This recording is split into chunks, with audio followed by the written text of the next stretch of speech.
ndabaramukije mwese banywanyi bacu mukunda kandi mugakurikira amakuru n'ibiganiro dutambutsa kuri roshede ya YouTube ya ICTV. Tubazaniye amakuru yihuta, amakuru ari buze gushimikira ku ngingo nkuru zikurikira. Birakomeye mu biro vy'umukuru w'igihugu Evariste Ndayishimiye. Icuka se ciza hagati y'ibihanganje mu mugambwe CNDD FDD. Abarundi barajumariwe bariko baribaza kazoza kabo ndetse n'ak'igihugu muri rusangi, mu gihe Perezida Ndayishimiye amaze manda yiwe yose ataca Mariya Barundi, ahubwo ibintu bikaba vyarunyutse. Intambara yo guhiganirwa ikibanza cy'umukuru w'igihugu kuzosubirira Perezida Ndayishimiye mu mwaka w'ibihumbi 2027 n'umwaka buca dutangura umwaka uza. Ibintu bikaba vyamaze gukomera mu Burundi na cancane, aho bivugwa ko mu biro vy'umukuru w'igihugu ico katari ciza. Turaza kugaruka ku makuru ariko aragaruka ko cancane ayavugwa mu biro vy'umukuru w'igihugu ndetse n'ibindi vyinshi bivugwa mu mugambwe CNDD FDD. Izo ni ingingo nkuru ano makuru yacu agira ashimikire ko mu kanya gatoya zose turaza tuziramvura inkuru imwe ukwayo. Ico tegerezwa gukora no gufyonda kuri subscribe. Iyo fyonze kuri subscribe uronka notification ko dushize ko amakuru, maze ukamenya vyinshi biba biriko bigenda bivugwa, yoba mu gisata ca politike, mu mutekano, ubutungane hagati y'akazi na muntu ndetse n'ibindi vyinshi yavyagiye biragaruka ko. Ano makuru yacu mu kanya gatoya turaza tuyaramvura inyuma ya kano karuhuko. Uko umukuru w'igihugu ntategeka ngo na Evri yategeke mu gihugu, urumva ico ko barakajagari. Umutegetsi ntutsanyirwa n'abantu babiri. Umukuru w'igihugu ntategeka na Evri ngo ategeke, babikora uko naho bariko batujana mu kajagari. Nawo vyimira igihugu kibazwa umuntu umwe, kandi babikora uko naho bagende bihanure, bishobora kuba ari bishobora gutuma n'ibintu bigiriko biragenda nabi. Jewe rero umuntu yitwa Neva mubona hako ntsindwa ndapfa. Ndazi yuko urugamba rw'ubutunzi n'urugamba rw'amahera. Murashaka muzana ayo mufise yose, nanje nzozana ubwenge bwanje bwose n'ubuhinga bwanje bwose. Hako je ntsindwa ku kibazo cy'ubutunzi nzofuma mfa, kandi napfa ntimuze mundirire kuko nije nzo nariyahuye nemeye ku Rwanda. Muri umugambi nta gihangaye ukazova mu rushigikiwe na naka bamukuye uzojegera. Ntihagire umuntu akubwira ngo ni gihangange nguramwegamiye uzotembana. Reka nsubire mbahe kaze mwari rusango ry'amakuru mu buryo bw'idonido. Muri kino gihe ubuzima burazimvye mu Burundi. Muri kino gihe abarundi baramara umunsi wose batondeye igitoro. Abafise imiduga bariparitse mu bipangu vyabo, ntibashobora kunguruza abana ku mashure, ntibashobora gusuma, ntibashobora kuja gushingura ababo abagize ivyago. Abavyeyi bibungenze bipfuza kwibaruka, abo bararembera mu rugo kuko badashobora kuronka ikibashikana kwa muganga. Ibintu birakomeye mu gihugu c'u Burundi. Ifaranga ryarateye agaciro ku rwego rwo hejuru. Abategetsi biyamira mu majambo ndetse n'ivyo bita amashengesho, ariko ubuzima bagakomeye mu gihugu. Perezida Ndayishimiye yavuze ko hari abantu bamutobera. Abo bamutobera nabo bari muri ubwo butegetsi bwiwe. Ico bikoze yavuze ko ataho azobashira ngo azogendana nabo. Abarundi nabo bati uno muntu twashize imbere ngo atubere indongozi, none dupfuye atubona. Uyu nguyu ariko aratumarira iki? Nimba koko azi neza abantu batugejeje mwabuno ubuzima turimwo no munsi, akabareka akabakingira ikibaba akabanyegeza, ahubwo akavuga ko azobandanya kubiyegereza. Uno mu perezida harageze ko atanga imihoho, kuko abarundi turarushe. Turananiwe n'intwaro ititayeho ineza yacu. Turarambiwe n'intwaro ititayeho ibibazo biduhanze. Turarambiwe n'intwaro itabona yo tugowe, ahubwo ikama iririmba iterambere. Intwaro ititaho ineza y'abanyagihugu, ahubwo hakaduzwa amafaranga yo gusumira umukuru w'igihugu. Abategetsi bo babandanya kwikorera ama business yoba mu Burundi ndetse no hanze yabwo. Igihugu c'u Burundi kiri mu bihugu bifise ubutare, ariko ubwo butare Perezida Ndayishimiye yaravuze ko bugiye guteza imbere igihugu imyaka amajana, ariko no munsi twararindiriye turabura. Umukuru w'igihugu yavuze ko Uburundi yari Edeni. Ati ayo majambo y'umukuru w'igihugu turayarambiwe. Ati iyo Edeni iriwe mu rugo, ariko twebwe turashonje. turashavuye kandi turatuntuye, ntitwifuza ubwo butegetsi bwamo mu majambo, mu gihe twebwe duhimirizwa kuja gutambira umugambwe CNDD FDD, bakugara amaduka yacu, abana bacu bakabakura mu mashure ngo baje kwakira uyu canke uriya wo mu mugambwe. Ivyo vyose tubibona ko ari agahahazo ndetse ari n'agacinyizo twashizwemwo n'uwo mugambwe utitayeho ineza yacu. Ico bikoze ivyo vyose tubishira kuri Perezida Ndayishimiye, kuko niwe wenyene ashobora gufata ingingo, ariko kubera ko ubwo bushobozi atabwa afise, nico gituma dusavye ababishobora maze badukureho uwo mutwaro twikoreye. Birakomeye aho mu Burundi ibintu bimeze nabi, abanyagihugu bararira, ariko n'indongozi ubwazo ibintu ntivyifashe neza. Imbere yuko tuja mu vyo mu mugambwe CNDD-FDD ndani ndetse n'ivy'amatora yo mu mwaka w'ibihumbi 2027, katubanze tugaruke ku bintu biriko birabera mu biro vy'umukuru w'igihugu kwa Ntare House. Ivyo bikaba ari ibintu birimwo ibintu bateye ubwoba bwose, kandi Perezida Ndayishimiye nawe ubwiwe ibi bintu bikaba bishobora kuza kurangira nabi. Muti rero vyoba bimeze gute kwa Ntare Rushatsi? Kwa Ntare House ibintu ntivyifashe neza habe na gatoya. Igiturire c'amafaranga atari make muri bamwe mu bagize ibiro vy'umukuru w'igihugu. Ivyo rero tukaba twovyita igiturire mu biro vy'umukuru w'igihugu, canke nimba ari ubusuma bwateguwe n'abakora mu biro vy'umukuru w'igihugu. Mbega umukuru w'igihugu azohana abategetsi bamwegereye bavugwa muri iki giturire canke azoberekana? Perezida Ndayishimiye turazi ko akunda kuvuga ko hari abantu bamubangamiye, ariko tukarindira ko abashira habona tukabura.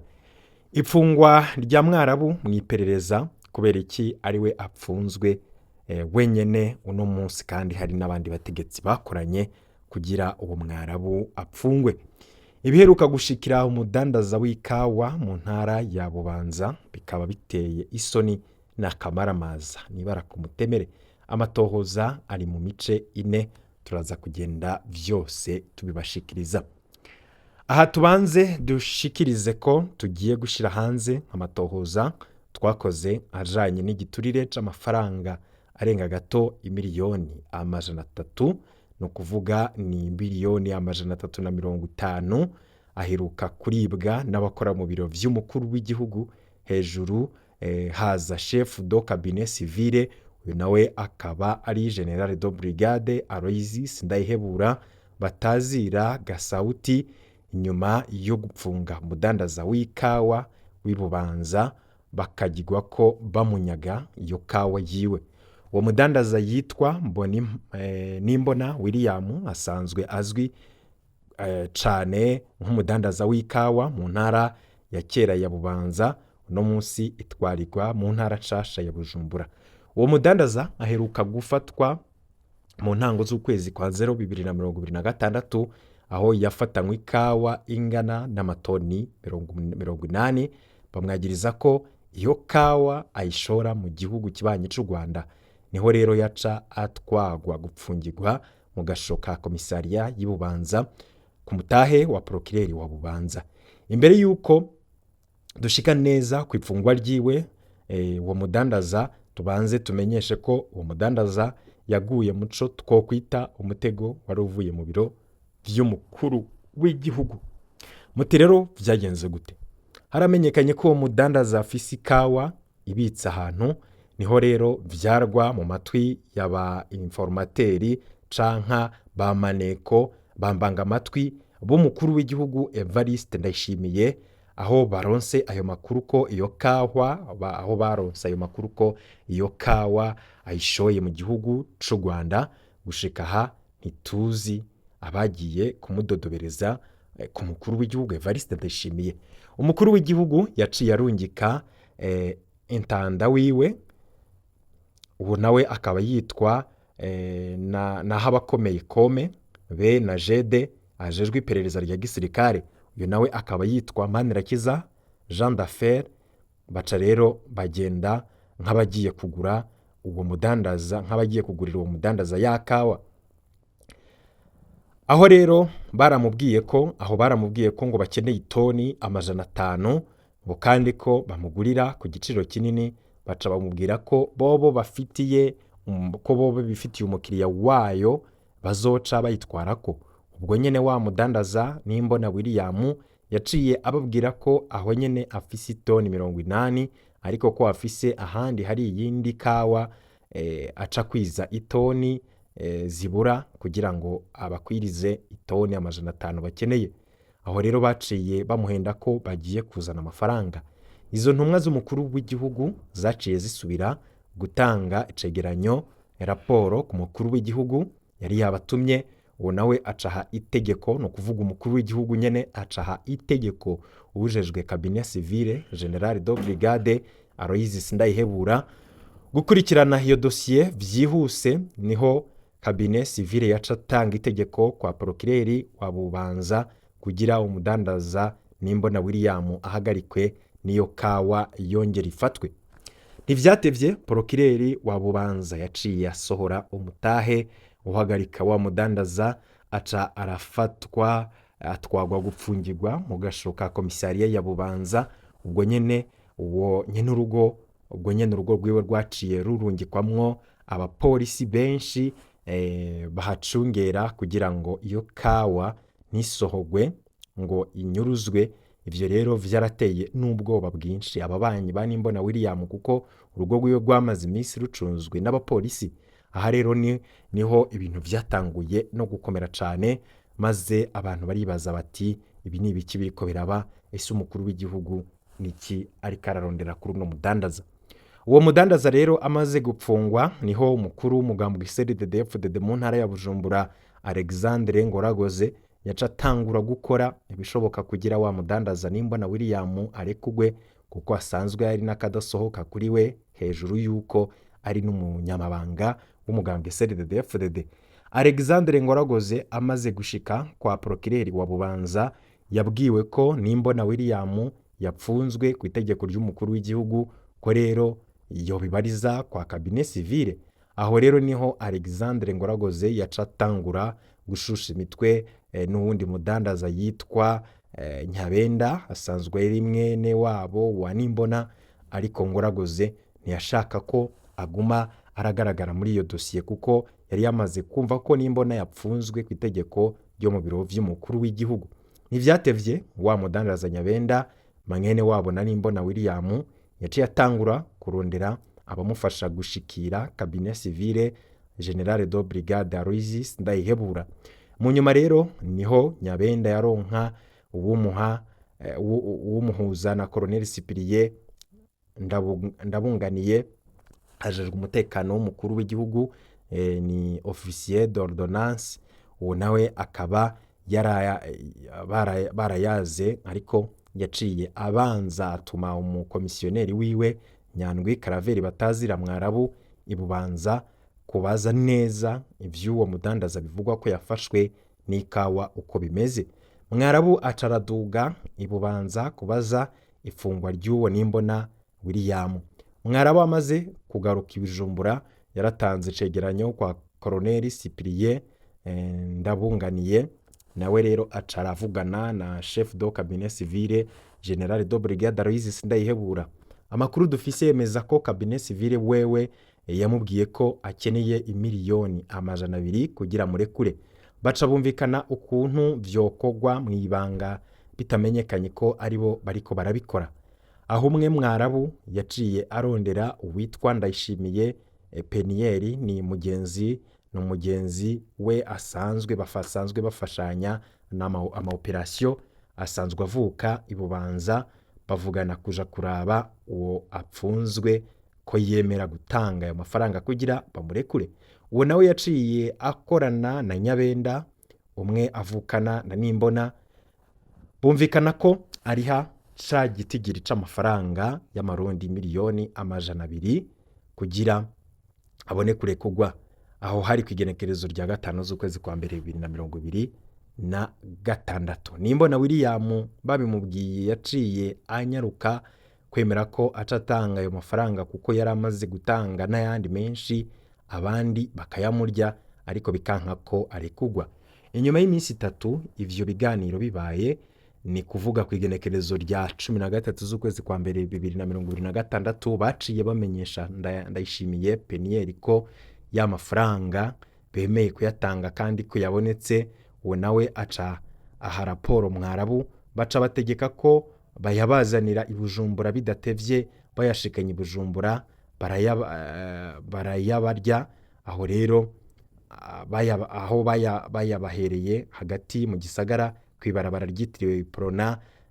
Iryo barabara rero bakaba baraciye baparika mu modoka, bakaba baca ya mafaranga baca bayaparika bayapakira mu modoka yari yazanywe na Mwarabu isanzwe irerura Colonel Cyprien, maze baragenda.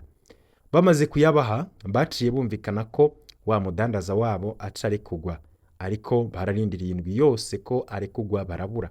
Mu nyuma niho Mwarabu yaduga i Bubanza abwira Nyabenda mwene wabo na Mbonimpa ko ya mafaranga batanga ari make yaraya cabinet civile wenyene.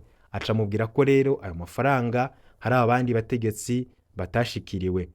Aha yavuga Colonel Cyprien Ndabunganiye, officier d'ordonnance mu biro vy'umukuru w'igihugu.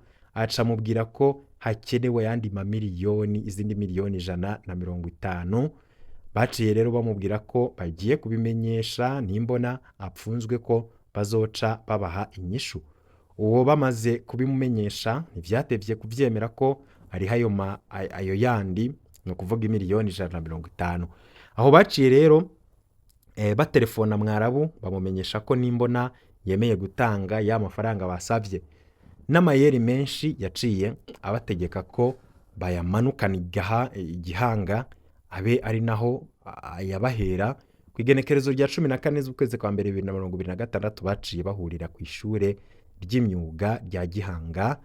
Iryo rero aho Mwarabu yaciye amanukana ayo mafaranga ayashira abashefu bari bayamutumye. Ivyo rero ntivyagarukiye ngaho, ibintu birabandanya gukomera gushika naho ibintu vyamaze gufata uwundi murindi.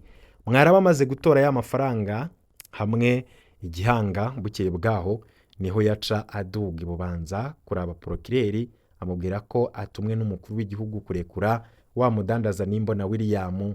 Ariko ageze aho i Bubanza Procureur yarakebwe amubwira ko yari kuronka icanditse. Aho Mwarabu yaciye ya telefone chef de cabinet civile amuha Procureur baravugana. Aca yongera amuha Colonel Cyprien Ndabunganiye ajejwe umutekano w'umukuru w'igihugu. Baravugana na Procureur kugira bemeze ko Procureur ari umukuru w'igihugu yamutumye Mwarabu. Procureur yahejeje kuvugana nabo yagiriwe ko arekura Nimbona.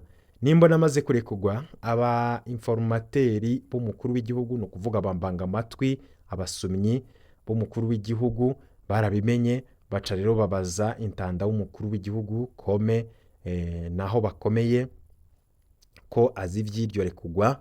Uwo nawe yahavuye abaza umukuru w'igihugu ko ari we yasavye ko Nimbona arekugwa. Umukuru w'igihugu yabiteye ivyatsi avuga ko azi yuko dosiye iri imbere y'ubutungane.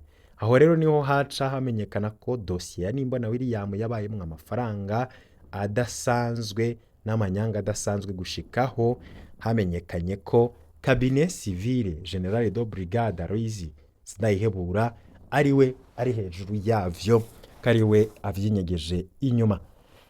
Aho rero bategetsi Cyprien na cabinet civile bumvise ko umukuru w'igihugu yabimenye akabibabaza. Baciye barondera ukuntu babita kuri Mwarabu na Ndayishimiye Peniel. Batuma rero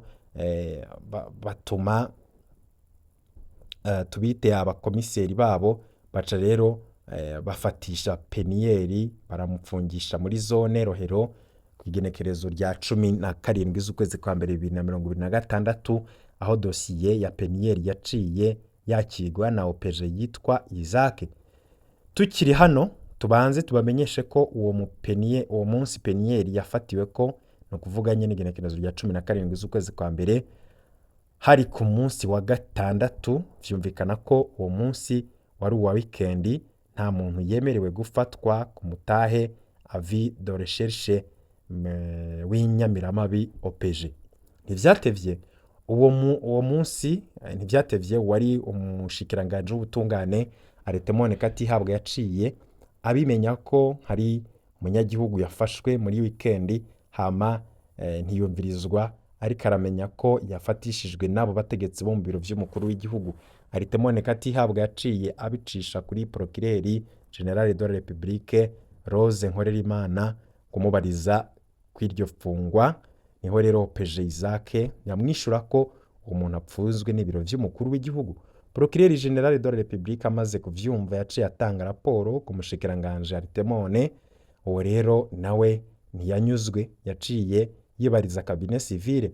Uwo nawe yamubwiye n'akagaye kenshi ko bitamuraba kandi bimurengeye atosubira no kubibaza. Uwo munyagihugu Penieri kubera ko yariko atega ubwoba ko apfunzwe n'umukuru w'igihugu, yaciye yemera kuriha za miliyoni 200 zimwe zaca iwe akaziha Mwarabu azishiriye abategetsi kugira rirabone kugira gukiza agatwe kiwe. Penieri yamaze kuriha izo miliyoni 200 ntivyakunze ko arekugwa, nyabona OPG Isaac yaciye amutegeka ko nawe amuha imiliyoni 25 kugira abone kurekugwa dosiye ihagarare.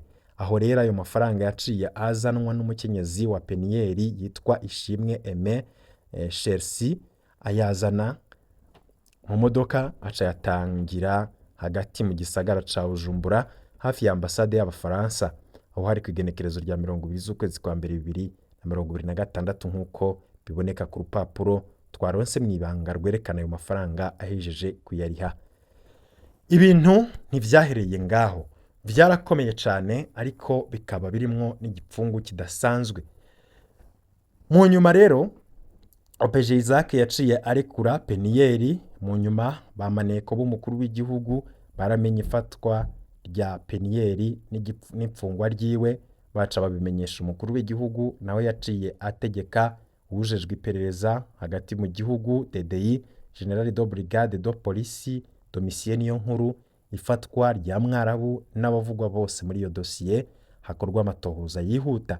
Aho cabinet civile generale Aloyizi Sindayihebura abimenye ko Mwarabu agomba afatwe, yaciye amutwara kumunyegeza muhiriwe, baca baguma babesha ko bamubuze. Ivyo rero vyari bimeze uko kuko vyahavuye bimenyekana ko cabinet civile yari yaciye avugana na DDI kugira yiteze utunyoni. Abo barondegwa ntibafatwe ngo bahave bamena ryabanga basangiye dosiye yibagirwe. Ico bikoze, ico kibazo rero cagumye gikurikiranwa na bamwe muri bamaneko b'umukuru w'igihugu, niho yahavuye atanga itegeko ko baronderagwa aho bari hose bagafatwa vyihuse. Aho rero cabinet civile General Aloyizi Sindayihebura yahavuye asokorora Mwarabu aho yari yamunyegeje ku munsi wa kabiri igenekerezo rya 24 z'ukwezi kwa kabiri 2026, aca twagwa gupfungwa mw'iperereza aho ari gushika uno munsi. Ubu rero ivyo bihangange vy'abategetsi cabinet civile General de Brigade Aloyizi Sindayihebura, Colonel Cyprien Ndabunganiye bafatikanije na Alexandre Nguragoze arongoye umugambwe CNDD-FDD mu ntara ya Bujumbura, bariko bakora ibishoboka byose kugira Mwarabu arekugwe. Iyo dosiye ngo ihagararire aho nyene ntibandanye itohozwa, kuko batinya ko amabanga yose bakoze, amanyanga yose bakoze muri iyo dosiye amenyekana, uruhara rwabo rukaja habona. Aho rero biragoye gutahura aho iyo dosiye izobandaniriza. Biragoye kandi kumenya ko umukuru w'igihugu azobirekera aho nyene canke azorya umutima amenyo agafata ingingo yo guhana ivyo bihangange vyamaze kugaragara muri ayo manyanga. Aha kandi biragoye gutahura ukuntu ubutungane buzokora canke abanyagihugu bobwizigira mu gihe abategetsi bo mu biro vy'umukuru w'igihugu aribo bakora amanyanga nk'ayo yose. Ico bikoze si ubwa mbere Perezida Ndayishimiye amenya abishe igihugu, si ubwa mbere amenya abakora amanyanga, ariko ubwo yarivugiye ntaho nzobashira mugomba ko igihugu mu kintana. Ariko nanone kuba baracimutanye ivyo barashimutanye na cane ko muri kino gihe perezida Ndayishimiye ari we ibintu byose biri ku mutwe wiwe, abashikiranganji ndetse n'abandi bamufasha, bamwe bivugwa ko banamuhanura nabi kugira ibintu bibandanye biyangare, ariko ngo perezida Ndayishimiye ari mu mutego ukomeye w'akagwi k'abategetsi kagomba kumwankisha abanyagihugu, ndetse ngo ivyo avuga vyose nta na kimwe bipfuza ko kija mu ngiro. Abazibiye igitoro neva arabazi yaranabavuze, si ubwa mbere si irya kabiri twabibabwiye muri ano makuru. Mu Burundi hari ikibazo gikomeye cane c'indongozi. Ibi vyoho bizoherera hehe? Ino dosiye tuzoyigaruka ko, ndetse tuze no kugaruka ku bivugwa mu mugambwe CNDD-FDD, ndetse n'ibibazo biriko biravugwa cane mu gihe himirije amatora y'umukuru w'igihugu mu mwaka w'ibihumbi 2027. N'amatora ashobora gusiga ibintu bitari bike bihindutse mu Burundi, ariko ashobora no gusiga bimwe mu bihangange mu Burundi, bimwe bizoduzwa ibindi bimanugwe, ariko perezida Ndayishimiye we ari hagati nk'ururimi, ntazi uko bigiye kugenda, na cane ko abagumyabanga nka bose abenshi batamwipfuza kuko bamwagiriza ko yishe igihugu akica n'umugambwe atawusize inyuma. Ndabakengurukiye cane mwese mubana natwe muri ano makuru.